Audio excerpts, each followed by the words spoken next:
Blog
Welcome back to A Better World.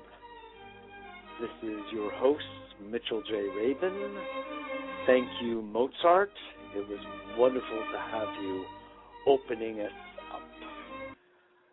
And if I can figure out how to turn it off, we'll all be better off. We'll see.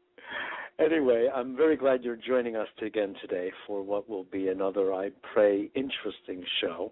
I believe it will be because the guest today and I will be having a lively discussion about matters that are very dear to each of our hearts. It has to do with the whole idea of creating a healthy, happy, harmonious, sustainable society. And who is it that does it? What are the requirements inwardly, if you will? The revamping of values, the awakening of consciousness that it really takes to run a world, if you will, that is in accordance with nature, not in accordance with ego. And when we do that, when we run a world, so to speak, when we allow ourselves, in the sense, to be engaged by our higher self, to move in a direction of building an economy and a body politic and a social order, so to speak, that is with the higher intelligence running the ship, really, then things can really work out harmoniously. But when human greed is the governor, we're in trouble. And, you know, human greed is actually a very unnatural phenomenon. And even neuroscience is beginning to really support that notion. What we see through neuroscientific investigation these days is that cooperation, getting along, and being with one another in a way that supports life as a group, that's what social grouping is all about. The tribe, the clan, the family. We are, in a sense, it's incumbent upon us to harmonize ourselves so we can be in harmony with nature for food and for our sustenance. That's the game. And today, to discuss this really valuable subject with me is Michael Pergola. Michael has a very interesting background. Michael Pergola is both holds a master's, a Master of Arts. He's got an MBA, so he's been a businessman, and a JD. He's a lawyer, business executive, worked in the banking industry for many years, is a teacher, an ordained interfaith minister as well. A little bit about him. In the wake of 9/11, he was one of 3 co-founders of One Spirit Learning Alliance.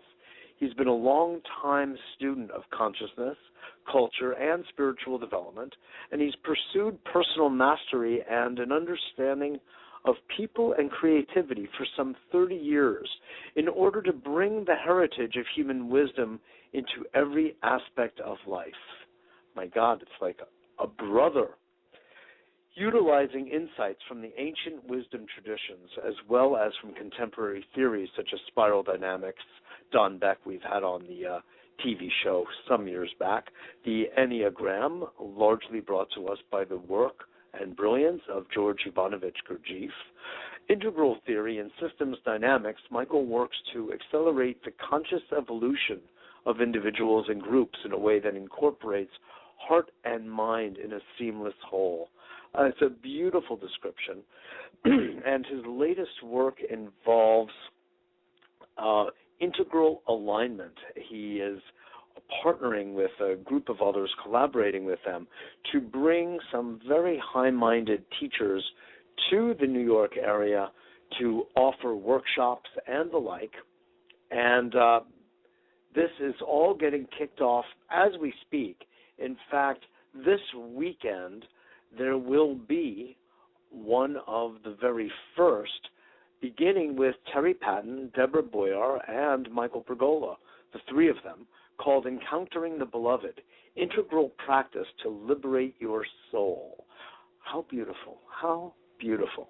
And that's taking place in New York City at the Alignment Center on West 30th Street, actually.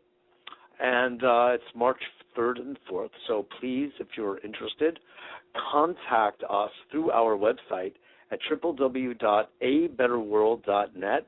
And I believe Michael informed me that a special arrangement is being made for listeners to this show who are members of the Better World community, which is easy. All you do is sign up at our website, and you can get more information. You'll get our weekly newsletter about our radio show on Progressive Radio Network, our radio show on Blog Talk Radio, and our TV show on Manhattan Neighborhood Network, which is on every Tuesday night. So Monday, Tuesday, and Wednesday are media nights for a better world across this planet. So for those of you who are interested in attending and spending this wonderful weekend with Terry Patton, Deborah Boyer, and Michael Pergola, who will be our guest in a little bit, just go to our website under events. You cannot miss it, upcoming events. So while we're waiting for Michael to arrive, he's got to land to get to a landline. We will pick up with him once he gets on the line. But I want to set a context and let you all know that in light of the work that we are doing here at A Better World, one is to bring an increased amount of awareness and education to third-party players for the upcoming electoral event called an election here, where President Obama will be running along with, well, we have yet to see who the Republican presidential candidate will be. It's been a little bit of a horse race over there. But really emerging much more powerfully from my point of view is the disillusionment of business as usual in the duopoly referred to as two-party politics and the increasing interest in third-party politics. And I've had the good fortune and honor of interviewing one of the leading members of a third party, an independent party called the Justice Party. And if you go to www.justicepartyusa.org, you can tune in and learn more about that. And that man's name is Rocky Anderson. I have had, as I said, the pleasure of meeting him, and by interview on my PRN show back in December and January. We opened up the year with Rocky Anderson, and he's what we call in Chinese a mensch, and he embodies many of the values that we speak about on this show and on all of our shows at A Better World. It has to do with humanity, man. It's not mysterious. What does it take for people to be good to one another and to form a society that is based on that quality of goodness? It does not take rocket science. In fact, a lot of it comes from the heart and living out of the heart. It doesn't require huge mental prowess. It does take kindness. It takes cooperation, as I was saying before. We are hardwired for cooperation and kindness. We're hardwired for love. And the things that are not that stand outside and are really causing us a huge amount of trouble, as I think everyone in this world has noticed. Now, I am glancing at my engineer's desk over here, and it appears that we have just been joined by Michael Pergola. Are you on the line? Let me try to put this together. This is Michael. Michael, are you on the line? I am. Excellent. Good. Welcome to A Better World. Can you hear me, Mitchell? I can hear you fine. If you can speak up a little bit, it would be a stronger signal. Yes, that's better. Okay. Very good. I don't know what you may have heard of the introduction, but I gave a glowing report about you, Michael, and it's well-deserved. You've had an illustrious past of really contributing in so many ways to the upgrade of this world, to the transformation and education of consciousness among people in many different areas, from the banking world to, a seminary. It's really quite a wonderful integrated point of view that you have been bringing forward for a long time, and I think that's one of the things that is bringing us together. Yeah, well, I loved what you said a few minutes ago about that what we need in the world is a bit more kindness. Yes. Recently, a dear friend of mine, Sean Brawley, a very wonderful coach who works with the inner game, he told me that he'd come across the etymology of the word God, and that it was the secret mystery abiding in the inmost heart. The secret mystery abiding in the inmost heart. And that really beautiful. So relevant to what you were saying is necessary today to make a better world. Exactly. It really is. And since we're going to play the etymology game, which is one of my favorites, if you look at the word kind, it really comes from, as I understand, the German, where we get the word kin, and of course we get the idea of kindred spirit, and kindergarten, too. It's this idea of being close, being in one's ken, actually, which is in one's home, close to the hearth, which, of course, has embodied in it the idea of the heart. So if you really look at language, so much is really revealed to us about the nature of living a happy, healthy, vital human life. Yeah, and it really, I think it really comes down to realizing that in some fundamental sense, we're all part of the same family. We really are kin. But we've had this sense of separation for so long, because for so much of our history on this, glorious planet, we were living in scarcity. We were struggling to survive. We were trying to collect enough food. And, we've been kind of programmed into that sense of scarcity. And now, when we actually can manifest the abundance that is the fruit of this planet, in many ways our consciousness doesn't know how to do that. That's right. We haven't really quite caught up. In a similar way, Michael, you're reminding me of the notion that our society operates basically on a Newtonian and a Cartesian model, which we, through science, through quantum physics, have bypassed long ago. Some 100 years ago, we bypassed the Newtonian model. Yet we keep slugging along as though that's the order of the day. But science, the good part of science, among many, is that it leads the way in showing us that, in fact, by science, we are one. We are truly one species. We can see that. We are truly one family. And we can now understand psychogenetically that it's true through science. Well, yeah, it's fascinating. The wonderful video, The Journey of Man, the work on maternal DNA and the mitochondrial DNA, we realize that we actually all are related to the same stock.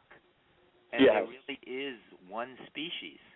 There is no difference. And it's not that long ago that people, really believed in all these false boundaries and all of these kind of sense of our being separate because we were in different tribes or different races.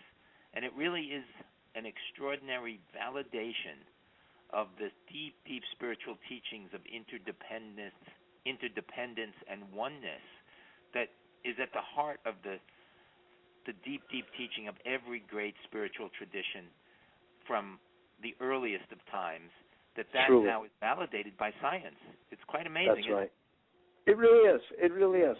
And as you know, on this show, A Better World, of course, we embrace all things, and we are very happy to give time and energy and attention, which is a form of love, needless to say, to those subjects and those people who are really contributing to a better world. And of course, that's in my estimation. And you are one of those. So it was really a pleasure to have you joining me today on this relatively new show for A Better World on Blog Talk Radio. And one of the main subjects that we talk about here is the formation of a new society. I like to think of it sometimes as Shambhala, because of some of my Buddhist roots. Well, I really should say Buddhish. But it's not just that. It's in the very real world. How do we shape a society that is loving, harmonious, coordinated, cooperative, sustainable, and highly creative? And I believe this is very much in our midst. It's in our hand.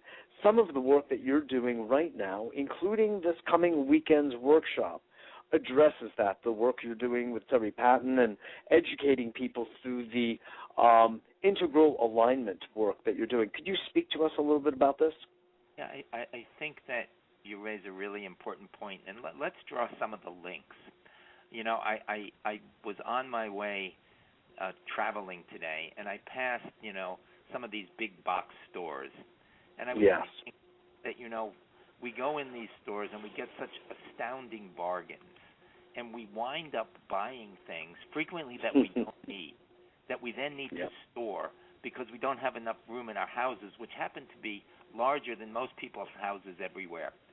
And it's fascinating because we don't do that out of any greed necessarily, but for so many years living in this world of scarcity, our biology was attuned to get what it needed when it could. So that biology is in some ways programmed to get more sugar if we can get it because it's not easily available, or to get more of the things that might give us security over the long term and to store them.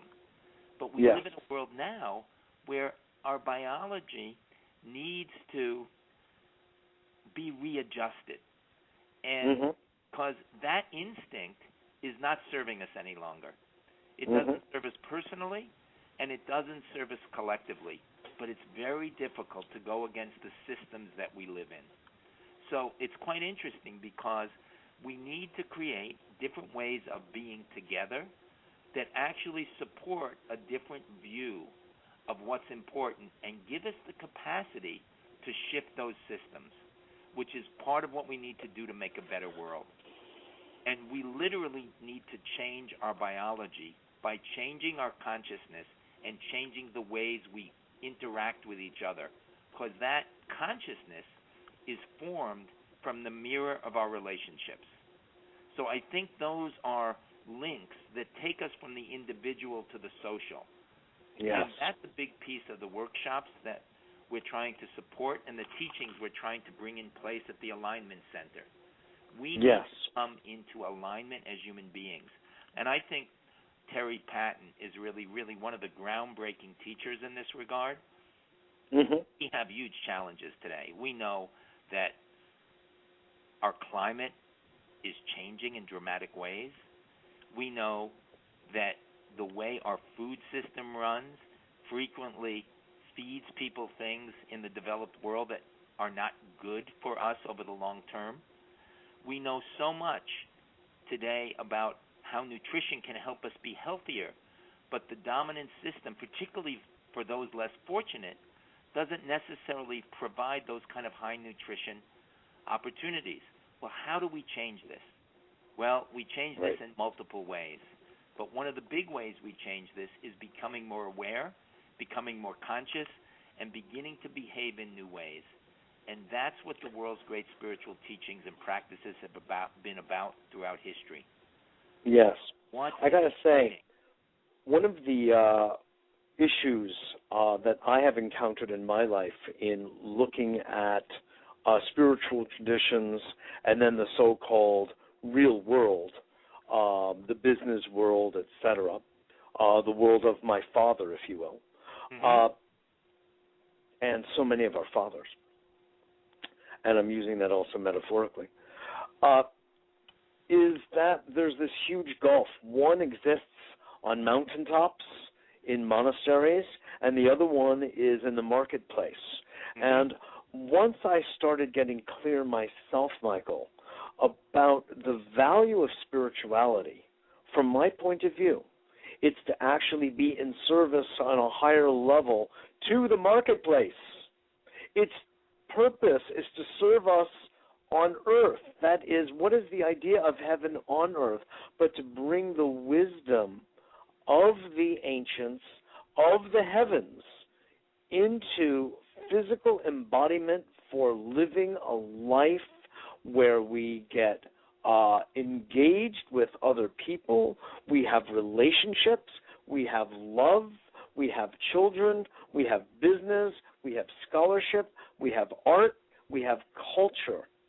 It's not to be separated out, and I consider that to be, at this point, like a relic from the past, the idea that spirit is over here and then the world is over here. And a lot of my life, professionally and personally, has been to merge these two together under one roof. Going back to the 80s, I set something up called the Spirit and Action Group, and it was to take and invoke our higher being, bring it into, like you could say, off the cushion and into the boardroom, into the marketplace. And it sounds like your idea of integral alignment has much alignment with that. Could you speak to that? I think you are completely on point, Mitchell, and it is one of the great challenges of our time. I think for many centuries, spirituality was in the monastery because it is so difficult to live these principles in our relationships, in the marketplace, when we need to deal with questions of love, of intimacy, of sexuality, of finance. This is very, very difficult. But we must do that today. There is no choice. Yes. And the good news is that we have access for the first time in human history to teachings from all around the world. And those ancient wisdom teachings, which the teachers we've been so fortunate to sponsor, Terry Patton, Martin Uchik, Thomas Ubel, and the wonderful Australians, Parvati Ma and Shakti Durga, all of these people are really aiming to bring this spiritual understanding into our everyday life.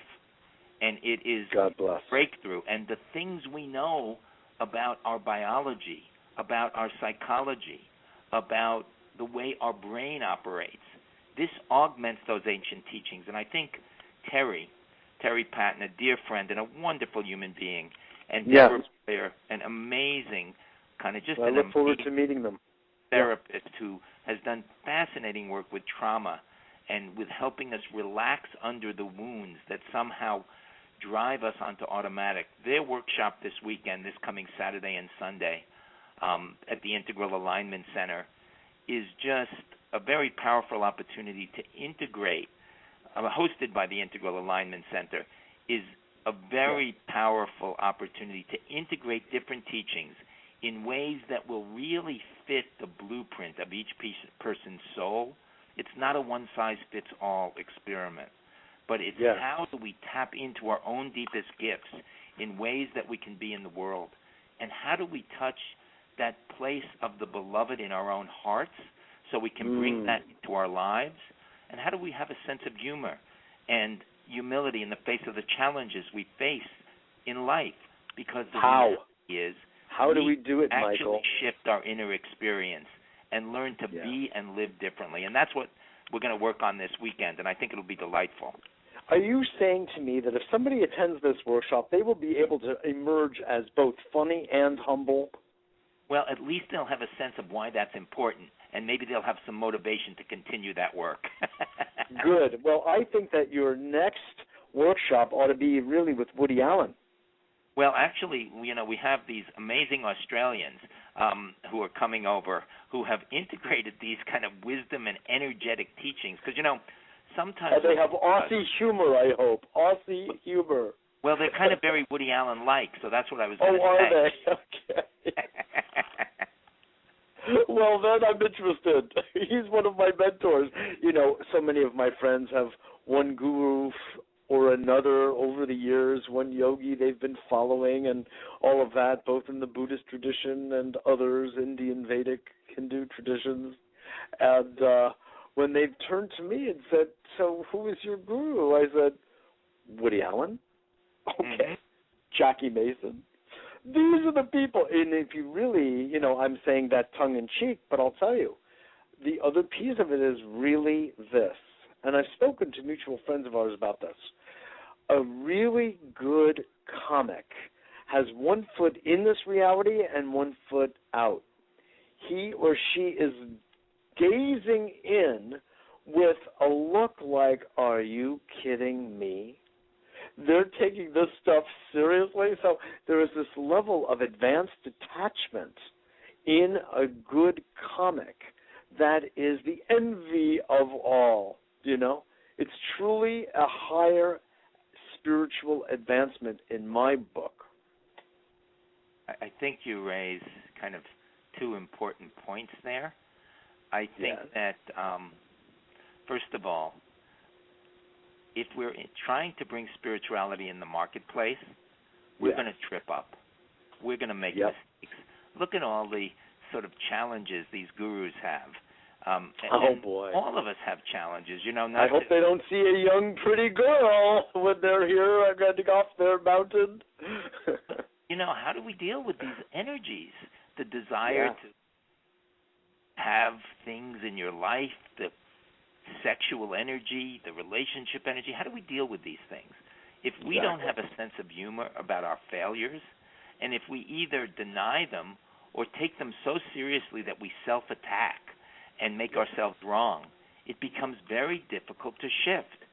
And those questions, are held in place, I think, by the energetic response that we have to ourselves and that we learned in our growing up in the way we were parented, not because anyone did anything wrong. They did the best they could.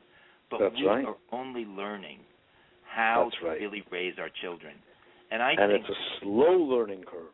It is slow, but I think the energetic work that's possible today, and this is what people like Parvati Ma and Shakti Durga, this trial lawyer from Australia who became a guru, and I like to call her the 21st century guru, and her and some of her kind of companions, I call them the guru chicks, because they're like the Dixie chicks in spiritual teachers, but they're fabulous. I really look forward to meeting them. Fabulous people with access to energy, and they have systematized an understanding of some of these more esoteric teachings in ways that we as Westerners can understand them. How do we work with the Yes, that's wonderful. How do we balance our energy? Michael, listen, this is quite extraordinary, but we are actually out of time. Please give, I told everybody about the special coupon that you have put out called Better World, is that it? Through our website for people who would like to attend this weekend with you, Terry, and Deborah at the Alignment Center. Can you add just, I've got 10 seconds left. All the information is on the website, the integralalignment.org. There's discounts, there's scholarships, and Better World is the discount code. That's wonderful. Michael, keep up the good work. We'll have you on another time to carry on this most important kind of conversation. Well, thank you, Mitchell. Yes, all of the information and the location is on the website. Wonderful. Thank you again, Michael Pergola, and we will speak with you soon. Thanks, Mitchell. You're doing wonderful work. I so appreciate it and you. Thank you so much, my friend. Bye-bye. So this concludes another episode of Blog Blog Talk Radio, A Better World with Mitchell J. Rabin. I'm so glad you're joining us again today. Visit us at our website at www.abetterworld.net. Become part of the community. Sign up for the newsletter and enjoy all we've got. Thanks again. Bye-bye now.